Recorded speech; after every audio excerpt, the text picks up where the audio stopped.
Nvidia vient de faire une annonce assez énorme, une avancée qui pourrait bien changer notre façon d'interagir avec l'intelligence artificielle. Ils ont trouvé un moyen de la rendre plus de 5 fois plus rapide. Et le tout sans sacrifier la qualité. Alors voyons un peu comment ils ont réussi ce tour de force. C'est une expérience que l'on a tous faite, non? On pose une question à une IA et on la regarde écrire sa réponse mot par mot. Cette attente, ce petit délai, même s'il est court, eh bien ça casse un peu l'impression d'avoir une conversation fluide, naturelle. Et c'est justement ce défi que les IA conversationnelles essayent de relever. Pour bien comprendre l'enjeu, il faut savoir qu'il y a un dilemme au cœur de la génération de texte par l'IA. C'est un peu un tiraillement constant entre deux objectifs, produire une réponse de très haute qualité et la produire très vite. Jusqu'à maintenant, c'était un peu l'un ou l'autre.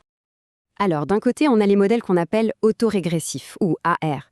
Imaginez une personne très prudente, très méticuleuse, elle choisit chaque mot avec un soin infini en fonction du mot d'avant.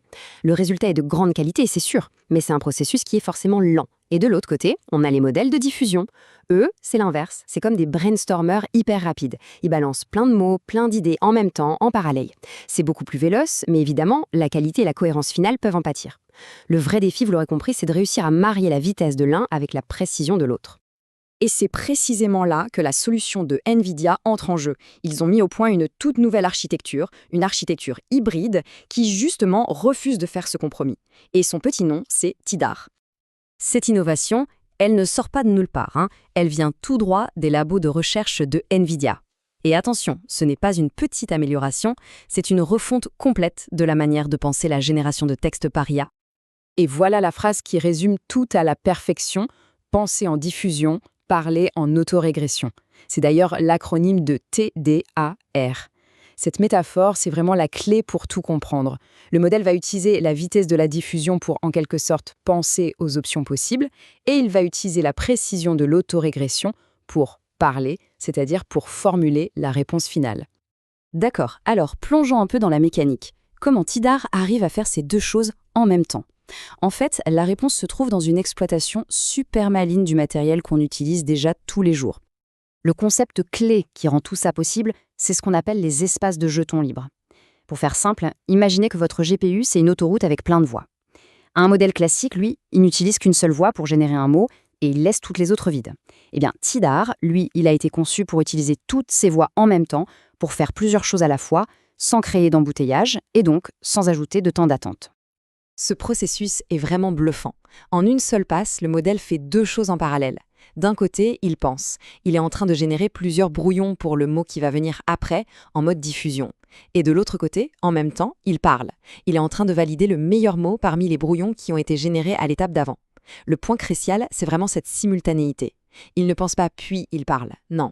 Il pense au futur tout en validant le présent. D'un point de vue technique, c'est possible grâce à un masque d'attention spécialement structuré. Il faut voir ça comme un chef d'orchestre hyper intelligent à l'intérieur du modèle. Il dirige l'attention de l'IA pour qu'elle puisse en une seule opération regarder ce qui a déjà été dit, valider la meilleure option pour le mot présent et préparer des brouillons pour le mot suivant. Bon, la théorie est fascinante, c'est clair, mais qu'est-ce que ça donne en pratique ? Évidemment, Nvidia a mis son architecture au banc d'essai et les chiffres sont plutôt éloquents. Le chiffre qui saute aux yeux tout de suite, c'est celui-là. 5,91 fois. Une accélération de presque 6 fois. Pour être bien concret, ça veut dire que pendant qu'un modèle classique génère un mot, TIDAR, lui, en sort presque 6. C'est un gain de performance qui est juste massif. Ce graphique, il résume tout. La barre de TIDAR, on voit bien, la vitesse explose. Mais le plus important, c'est la petite note à côté. La qualité, elle, reste la même. TIDAR ne force plus à choisir entre être rapide et être pertinent. Il résout le fameux dilemme du début et il offre carrément le meilleur des deux mondes. Et si on le compare à d'autres méthodes d'accélération, on pige tout de suite ce qui le rend unique. Regardez la dernière ligne. Les autres techniques, elles se concentrent sur une partie du problème seulement. Mais TIDAR, c'est le seul qui coche les deux cases les plus importantes, l'ébauche et la vérification en parallèle. Et en plus, il fait tout ça au sein d'un seul et même modèle. C'est vraiment là que se trouve sa puissance. Alors, au-delà de la performance pure, pourquoi cette avancée est-elle si importante? Qu'est-ce que ça change concrètement pour le futur de l'intelligence artificielle? Eh bien, une IA 5 fois plus rapide, ça change à peu près tout. Imaginez des assistants vocaux qui répondent instantanément, sans aucune latence. Pour les entreprises, ça veut dire des services d'IA plus efficaces et donc moins chers à opérer. Ça ouvre aussi la porte à des applications en temps réel qu'on ne pouvait même pas envisager avant, que ce soit dans les jeux vidéo ou l'analyse financière. Et au final, c'est aussi une façon bien plus intelligente d'exploiter la puissance de nos cartes graphiques. Cette avancée nous laisse avec une question assez vertigineuse. Maintenant que cette barrière de la vitesse est en train de sauter, sans qu'on ait à faire de compromis sur la qualité, qu'est-ce qu'on va bien pouvoir construire avec ça? Quelles sont les nouvelles frontières que l'IA va pouvoir explorer? Clairement, l'avenir s'annonce encore plus rapide que ce qu'on imaginait.